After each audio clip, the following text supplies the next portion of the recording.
Hi everyone, сәлеметсіздер ме? Бүгін сіздермен сіз білесіз бе айдары. Бүгінгі айдарда ағылшын тіліндегі between және among сөздерінің қолдануын қарастыратын боламыз. Ал ендеше кеттік.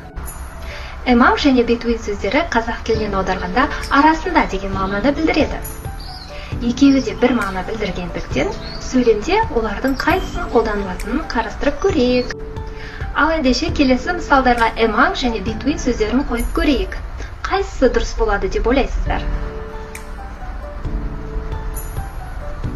Дұрысы between. I sat down between Sue and Jane. Мен Sue мен Jane'нің арасында отырдым. Дұрысы between. What is the difference between English and Kazakh?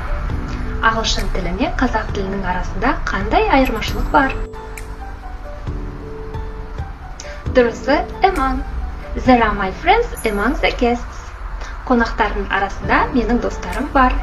Көріп тұрғандарыңыздай, біз between сөзін екі немесе одан да көп адамдарды немесе заттарды бөліп айтқанда қолдансақ, ал among сөзін көп адамдардың немесе заттардың топтанып тұрған кезінде қолданады екенбіз.